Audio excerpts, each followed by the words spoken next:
All right, guys, I am Rebecca Frankhart from Hop Horror, and I'm here to do the Q&A with Grady Groshon, producer and special effects. Yes. Jeff Wedding, writer and director. Harry Walker, ill-fated brother and associate producer. And the whole reason we are here in the Hoosier State, hometown boy, Greg Bennett, composer!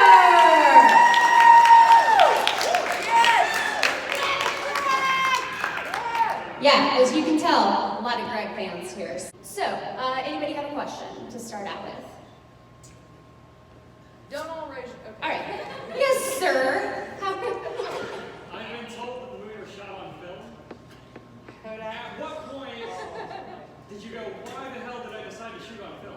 That's a Jeff question. The film thing was like, I mean, I've always shot on film, so it wasn't really that big of a decision.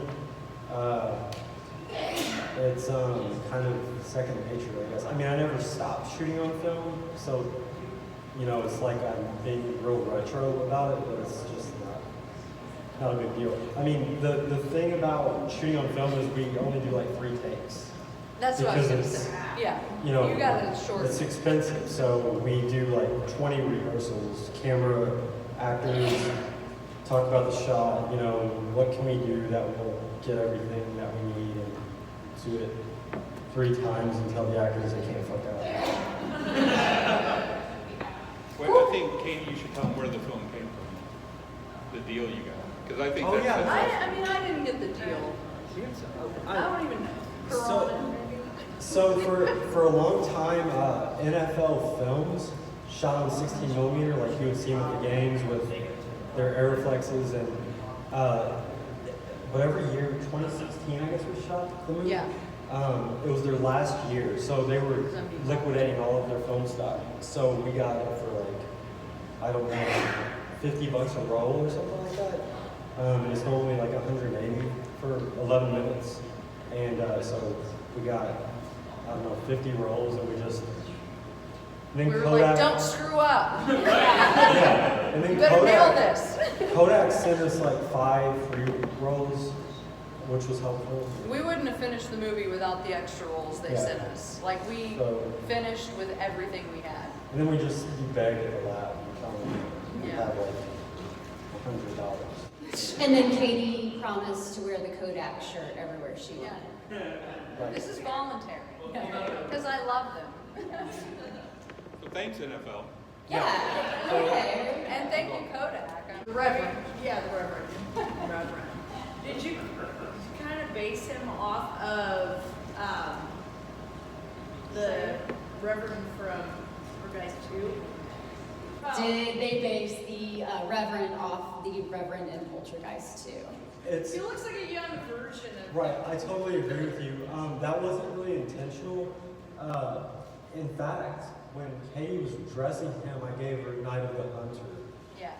Robert Mitchell. Robert Mitchum. And so like He wanted that tie. the little skinny, but then when we put Wayne, that actor, in that outfit, just he sort of looked like Kane from. You did. I rip off everybody. I mean, I There are a lot try. of sex scenes in I a don't lot of try movies. to. It's all But good. Risky Business is this movie that I love so much, and everyone dismisses Is it. that the music you told Greg to replicate? No, that was Fatal Attraction. Fatal Yeah. Attraction music is what he kept asking Greg to like No. replicate that Bonker's Dream. Yeah, I was thinking Tangerine Dream, and I was like, makes it. So if you get the Blu-ray, the DVD doesn't have them, but the Blu-ray has like on the subtitles when a piece comes like Greg called it citrus gay worms was the cute name, and when that comes up on the subtitles, it says like some broke ass Tangerine Dream music. So the subtitles are also like kind of silly. All right. Next question. Rebecca. So I have to say that I absolutely loved this every last bit. Thank you. It's kind of like Seven Brides for Seven Brothers meets Evil Dead or something, and I love it. So my questions are, what is like the most satisfying thing filming on film, and what's the most frustrating thing? I mean, by far the most satisfying thing is just the way it looks. You know, it has its own, I say it so much, I feel like, but 16 millimeter in particular has just a patina to it, like a feel to it, that doesn't change, you know, I mean, the most frustrating thing is when, you know, we blow a shot, and the edit is just stuck. Again, just the discipline it forces to get everybody there and say, look, we're not fucking around, we're not doing 300 takes, we're rehearsing everything months in advance, then we get to the set and the lights are put where they are, and then we just, you know, when we get I think for the movie's like 88 minutes or something, I think I had 5 hours total of That's not a lot. footage, which is like not much at all. So that's really enjoyable, the cut, because it's pretty much you cut to a degree in the camera, so it's a very easy way to work, I guess, in that regard. Now, I have a question for the composer over here. Yeah. Correct. So this is your first film score, correct? How did you get into this? Well, How? Jeff asked and I said, okay, I think I can do it. That was about it. So, and then immediately afterwards I thought, what the hell did I just get into? Because I don't know if I can do this or not, but he was... Obviously, he's awesome at it. Yeah.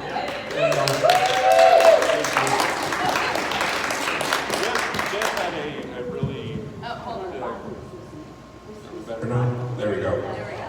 Jeff had a pretty clear idea of what he wanted. Fatal Attraction. Yeah.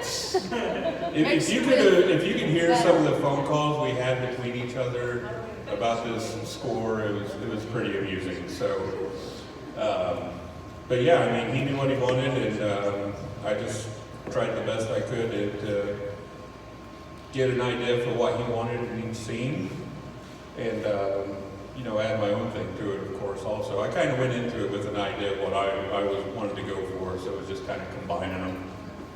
And it was awesome. What kind of instruments did Greg use? Greg, what did you Look, use? I'm only going to talk about one instrument, and that's called a vibroslap. Okay? Because Jeff said he wanted a vibroslap in this score. So a vibroslap is this percussion thing, and you hit it and it rattles. You hear it in westerns a lot. Like, okay. it was crazy. But, you know, Well, here's the thing. I did this piece and totally brought the spotlight on the vibroslap and sent it to Jeff, and he was like, "No, you got to take the vibroslap out."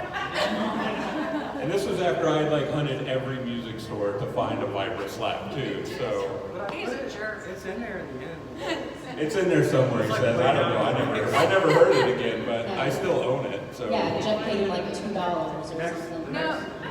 What question did you have? What Oh. sound was like? It was probably crickets. Yeah, it sounded like crickets, but it might have been cicadas. Cicadas. Me too. Yes. Yes, I thought cicadas. Yeah. But it was constant. Well, he did the sound design, and he probably added a lot of cicadas in. Yeah. Did you? Are you a cicada boy? I think a lot of the stuff you hear like that too is guitar, but just a pick scrape. Yeah. I did a lot of pick scraping in a lot of it because you know, you have your effects just right. You can get all kinds of crazy sounds just by doing stuff like that. So there was lots of little weird guitar tricks. I looked up stuff from like Herman Lee from Dragon Force because that guy does all kinds of crazy stuff. Not that I could play anything like him, but just steal some of his crazy ideas. So lots of stuff like that. All right, next question. Yes, sir. Did you like Tennessee and did they like you? Well, they are. Did you like Tennessee and did they like you? They are in Tennessee. Yeah, we all live in Tennessee now. I mean, he's a Hoosier, but We shot in Viola, Tennessee. We all live in Nashville area or outside. And so we shoot in Viola at a farmhouse, and we had a abandoned or vacant church that our attorney owns. And he lets us shoot at his place. We've shot pretty much all of our movies at his farmhouse. And they keep renovating it, so it keeps changing, and it's amazing for every film because it's just such a cool place to shoot, and it's constantly changing. But Viola was just amazing. We found everything from a lady there that had an amazing garden that provided craft services, which is our food every day. We found the tractor that we had. One of the local guys brought it over for us. What's that? He had one hand. He was awesome. Then we had the farmhouse. We all stayed. There was a bunch of us from St. Louis, Nashville, Iowa, anywhere else? I think that was it. And we all stayed at this abandoned church that he owned, which was really fun. We all stayed there for about a month. And yeah, every day we'd wake up, ring the church bell, and get the day going. But Where did you find the chickens, Katie? Oh, the chickens were right by my house in Mount Juliet, Tennessee. There's a gas station, and it's owned by this Asian family. And in the back of the gas station, they had this beautiful. How would you describe it? Like almost like a Japanese garden and chicken coop. And so we shot there, and literally a month after we shot it, a tornado came through and destroyed the whole thing. So it's not there anymore. But oh, the dead chickens though we got from Tyson Chicken. No, from they wouldn't show us their dead chickens. They were like, nobody can see our dead chickens because they're so fucked up. Yeah, they're mutated. But they were like, no. But it was some local chicken company that had already killed their chickens, and they were all in a frozen block. And we just basically had to, it was gross, but yeah. I'm a vegetarian. Yeah. All right, anything else? Yes, sir? So I'm guessing financing for this was all out of pocket and just a little bit from the community, or? Okay, so he's asking about financing. A lot of the financing was, we had a few investors, a few, like in media res out of Iowa, and was an exec producer, and then our company, Gypsy Root Productions, and then we also did a crowdfunding campaign where we got a lot of amazing help from our fans. So, and they got film from Kodak. And film from Kodak, yeah. So whatever we could get, we would take, basically. And this is not your first film. No. As a group. So Gypsy Root Productions has done other films. No, we've made Gracie, the Diary of a Coma Patient, A Measure of Sin. I like that one, have it. Thank you. Which, A Measure of Sin? Yes, I do. I think great if you have that, Gracie may be a special feature on there. So that was our first film. Yeah, I do have this one. I told it to Greg, actually. You did the art on it. Yes. A Measure of the Sin, yeah. He did some of the original art on that. Amazing artist as well as amazing score. So, yeah. Stop it. Oh. Greggy, Yeah. how did you get with all these people? Because he's awesome. So I met Jeff through some mutual friends, and of course we kicked it off right away because of movies and Tennessee? in Tennessee. Even though he's a Hoosier too, so Yes. obviously. So yes. J-Dub over here was born in Evansville. Come on. But anyway, I needed a place to stay, and he told me I could stay with him for a month. And then I think 6 months later, he moved out, and I kept the apartment. You took my spot. Yeah. So, and he was actually finishing editing Measure of the Sin when I moved in. So. I love that. Yeah. Thank you. And if you want to see that movie, it's available. It's available. Hey, don't take my job away from me. Sorry. Hey. Pimp it out for you. Do it. Okay, any other questions, guys? Yes. Me? Yeah, you. It's not really a question per se, but just looking more into the casting process and what led you to your casting decisions. So she is asking about casting decisions. Which, by the way, Jackie Kelly, awesome lead actress. She wanted to be here tonight. She couldn't. Yeah, Jackie's awesome. The cast, so Ryan, the lead kid, Victor, the dad, Wynn, the Reverend, Christine, the Reverend's wife, were all in Nashville.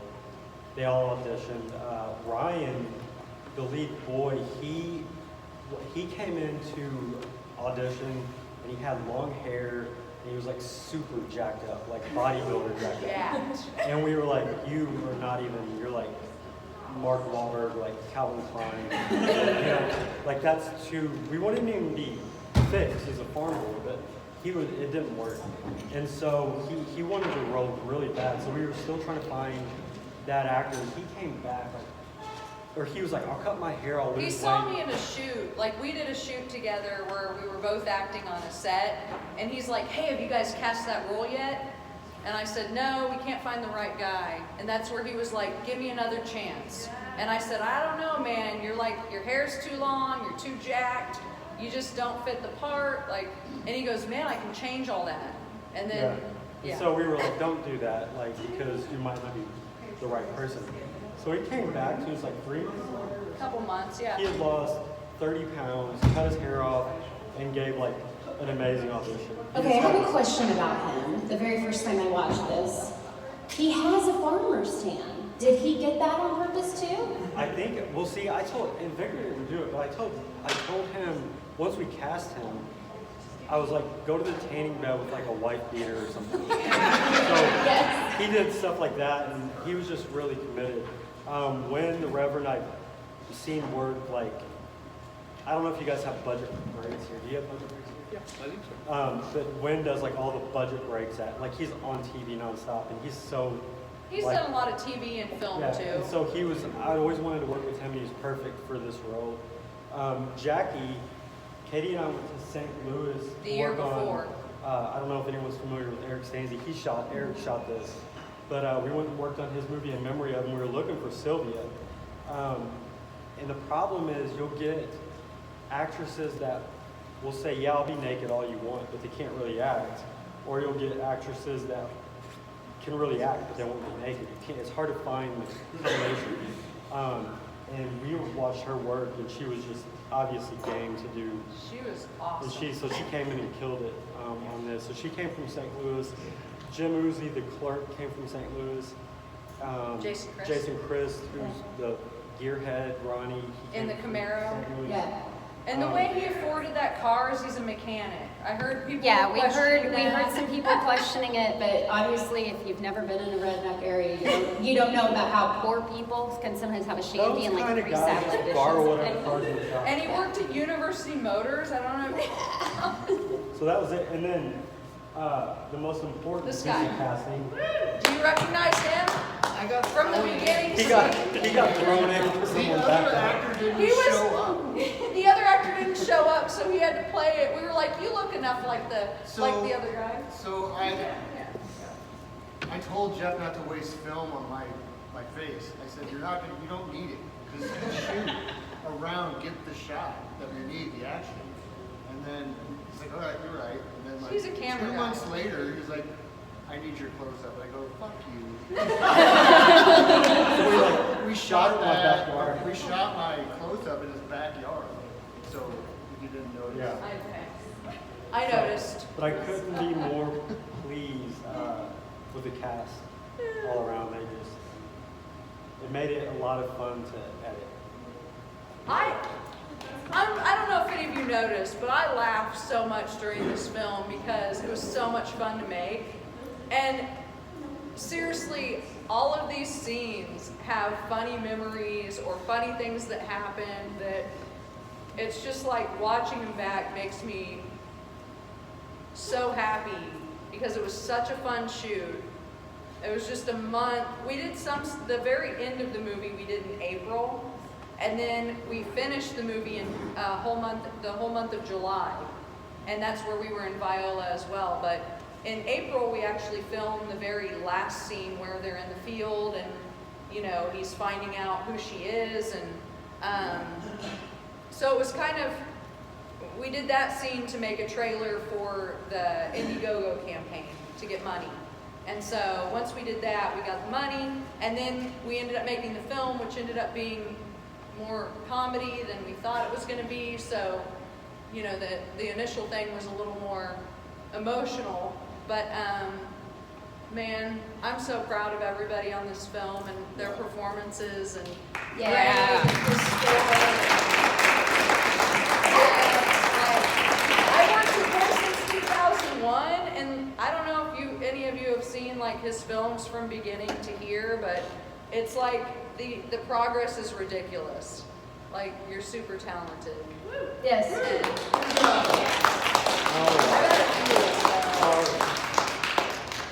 So I have a question about the preacher's wife. She seems to be pulled straight out of a Twin Peaks episode. Was that any kind of inspiration for her? See, obviously somebody else saw it too. She reminded me of Grace Zabrisky's character a little bit, maybe. Yeah. Christine had, so the movie is based on a short story by Ray Russell called American Gothic.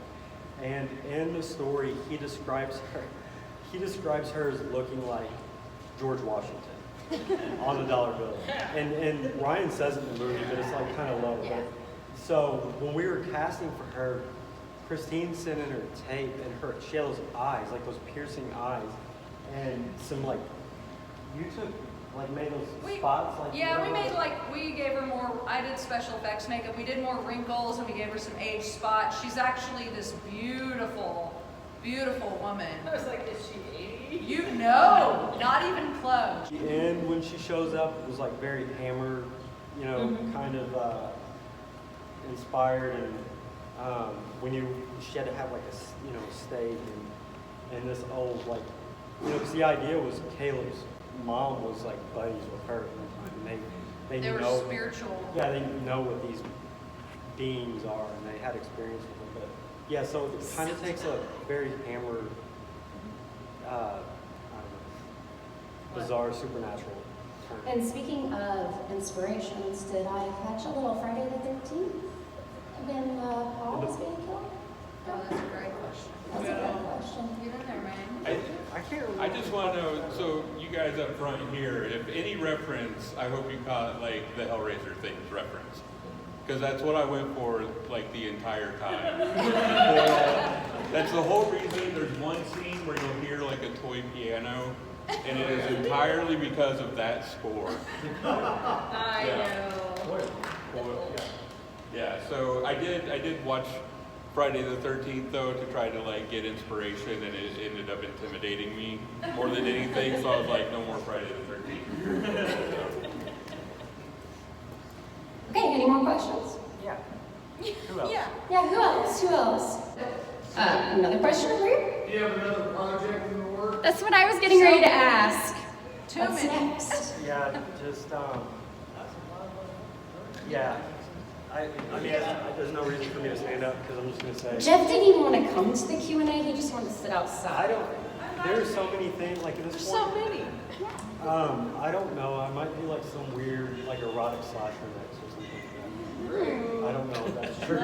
We all have different projects. We've all, like, Greg's working on one. He's working on multiple. Truthfully, He's like, working on some. They take so much time that It does. it's like you really have to say like, This is worth is this it. going to be like worth the next 3 years or whatever? This movie was like a blast to do I mean, outside of like some technical frustrations, like the entire time I really just felt good about the tone shifts, and then Greg came in. I mean, not to like totally suck his dick, but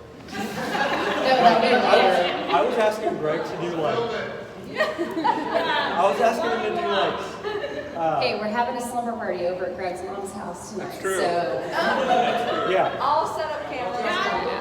Devastated that she was up here. Just think of it as a little Richard Curry movie. Yeah. Yeah, but he had to do everything from like metal to, I mean, just Hillbilly, rock. risky business, citrus gay wumps to like, you know, I was like, hey, go watch Superman, like the Otis thing. You know, I also had to desecrate a Bible. desecrate a Bible. He did that, and he used his own blood. Like, he was serious about this. He actually used, instead of like red marker or something else. He actually used his own blood in the Bible. I have to say that. I know, right? Like no one in this audience is surprised. Yeah, there's no flinching or anything. Everyone's like, yeah, so? Yeah. What else did he do? Katie made those wings. I mean, don't be too impressed. That's They why look- we only show them for like 7 frames throughout. Because if you showed him more, you'd be like, What? Okay, so basically he's asking, you know, these take a lot of time.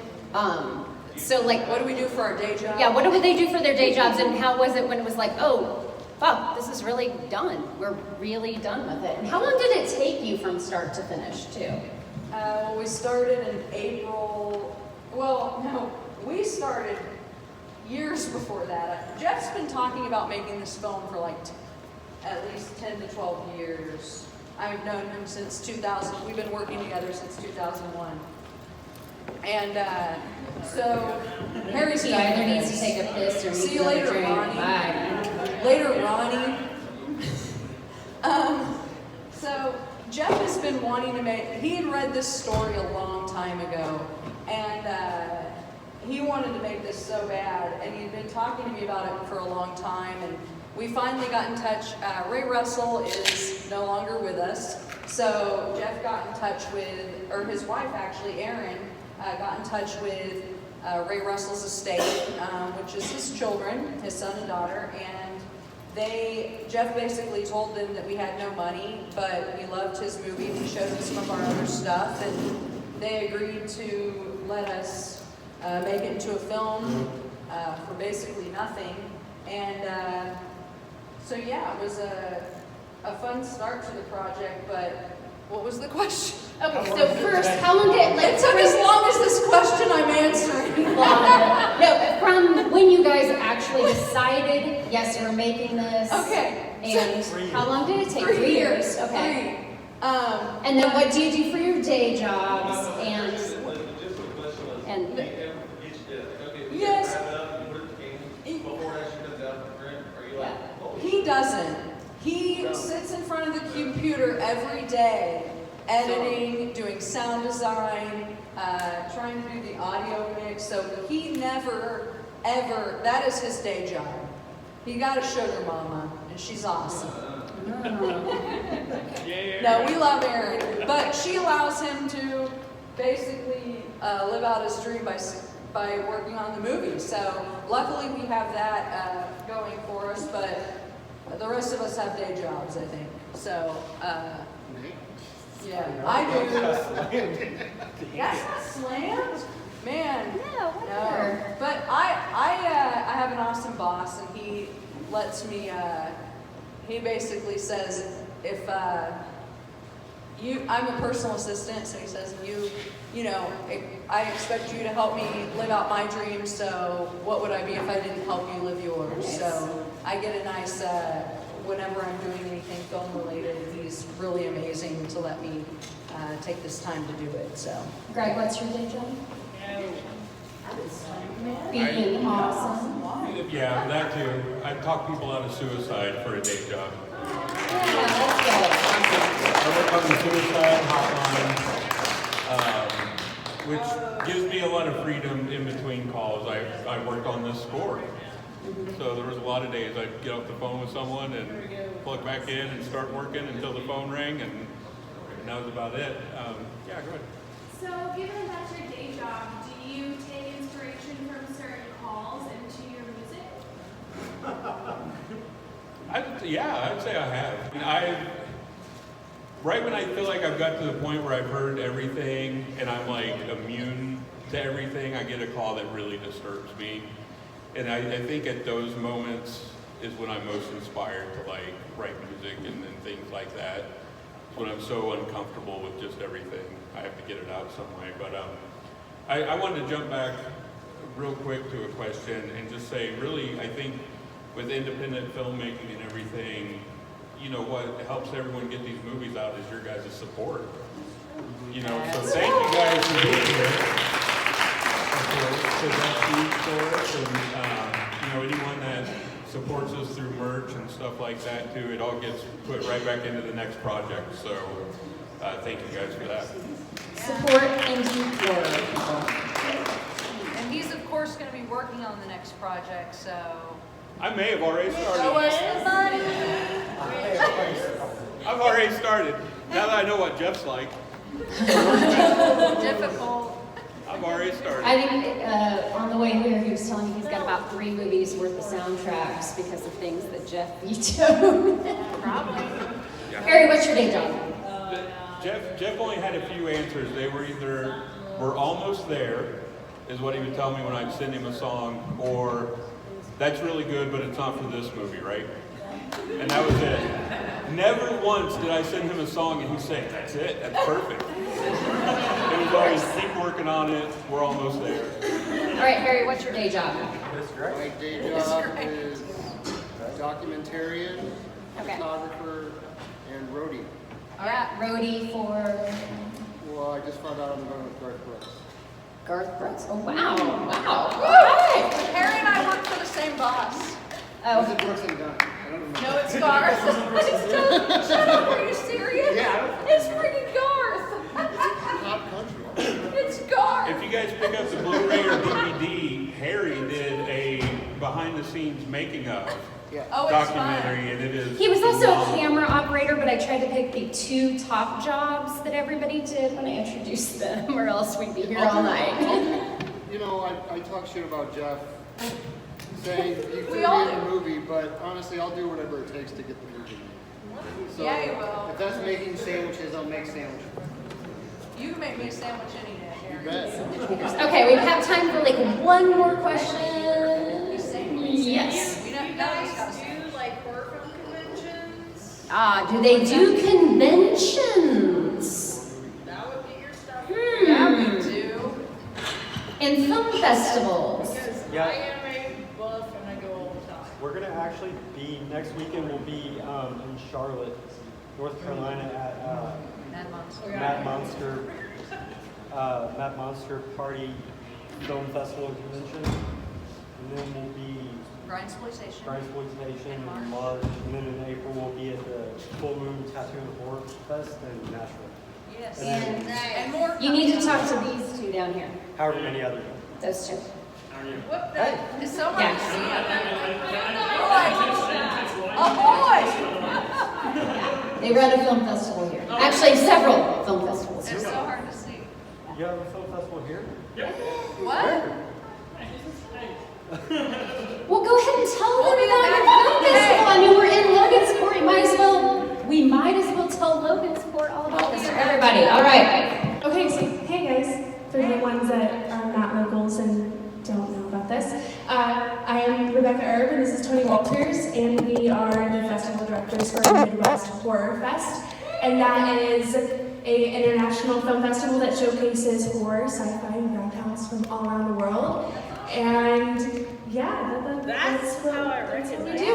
And You've also got an action one, too. And Action Fest. And Action Fest, yes. Midwest Action Fest, we showcase comedy, action, adventure films from all around the world, which is coming up May 2nd, Saturday, May 2nd. Right here in Logansport, Indiana. For those of you who think there's nothing going on in the Hoosier State, we got fun But stuff. thank you for coming. That's awesome. Congratulations on your festival. That's great. Thank you.